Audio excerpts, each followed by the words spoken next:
Brightest regards, wise ones, and welcome to my show. Lady Leeanna here, and I've got some personal thoughts going on to do with nature and what I'm seeing about me. Uh, I, for one, am noticing a lot to do with trees and its damage. Yes, a lot of these trees are damaged by termites or by sunburn on the bark of the tree around on the stalk. And it could be causing the trees to die. Definitely can be causing the trees to die. As well as some trees that are freezing to death and dying during the winter due to some of this damage and even just the cold itself. Now, grant you, the damage that I'm seeing is being caused by sunburn or termites or just the winter cold here in places where it usually wouldn't see such cold temperatures.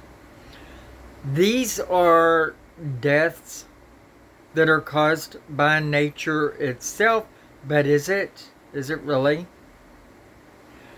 Now, I also see trees being painted and have used wound care products on my trees, which are not natural, and paint along the base of my trees, which is unnatural. But I do have faith in that. I know that there are a lot of products in these, or a lot of chemicals in these products that are not good for the trees, but neither is letting them die from termites or sunburn or freezing temperatures. So, what is the difference? Well, painting the trees can prevent the termite damage. It could also prevent the sunburn. And with that in mind, it would be more helpful to the tree than letting nature take its course. Now, why do we fight against nature? Well, we're not really fighting against nature per se. We're really fighting against the damage that men had already done to the earth through all that it is putting into the air, all the chemicals that are being put into the earth. And yes, we're having to use chemicals to fight the indirect effect of chemicals, but because this path has already been chosen from those long ago. I agree with the using of paint on the trees because it does fight against the effect of nature's pest or sunbaking, etc. But men have actually brought on global warming, which is what is causing the hydration, or rather dehydration, of the earth and the effects that we're seeing in everything due to the global warming and the dehydration. Dehydration brought on by global warming is making it to where the trees don't get the water that it so desperately needs. And with that, the fertilization, because the roots rely on water to carry that food to its roots. Anyway, it's a very, very sad thing, and there's so much that we could do, but with so many people trying to work on it, it would be hard to even perceive that there would be a change ever made in the future to this. But one is definitely needed. I love everything out there, all of the nature. I watch the squirrels playing. I look at the trees swaying in the breeze. And then I look over and I see a big 50-foot dead tree on the edge of our pond here in our park.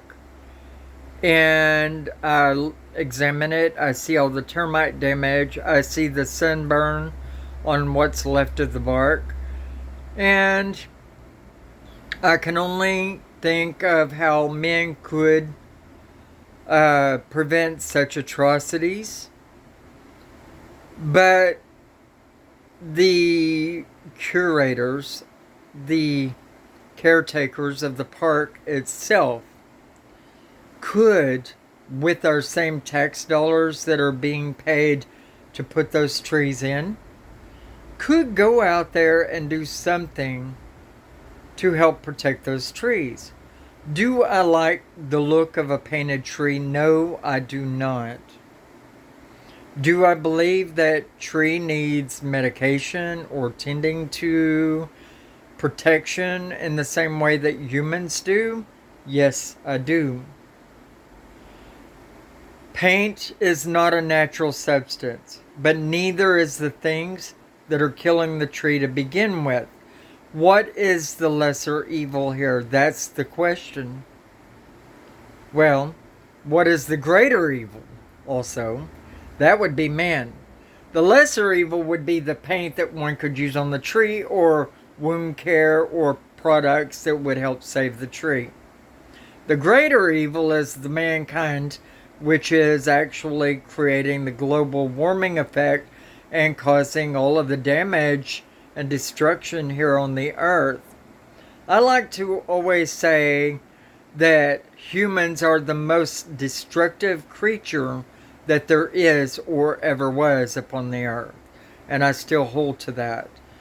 There's not a doubt in my mind. And do you know what makes this a thing? It is their high level of knowledge and wisdom that is above other creatures that has made this the case. Why? Because we can invent things. We can create things that would in turn damage the earth. The engine, for instance. Anyway, this is Lady Leeanna with just a quick cap thought. And I wanted to throw this out there to you as we go into the Ostara season. Also, one of the reasons I like to do a fruit basket and take it out and leave it in nature. It is my gift to somewhat try to give back to the earth for all that we as humans do. And yes, it's only one person trying to make up for everything. Excuse my downward appearance today. It's been a work day and yet also a video recording day likewise. But I wanted to throw this out to you a little bit before Ostara so that maybe you could band with me and do something for the earth that would give back. I like to create a fruit basket on my altar of many fruits and vegetables, a nice big one, and then I like to go out to my local park and place a fruit or vegetable along each horribly damaged or dead tree to kind of fertilize the ground there, and maybe it's seedlings will come up around it trying to give back to the earth or trying to restart life there, and so re-begin the cycles. Anyway, brightest blessings and merry part. Take care of yourself. Bye-bye.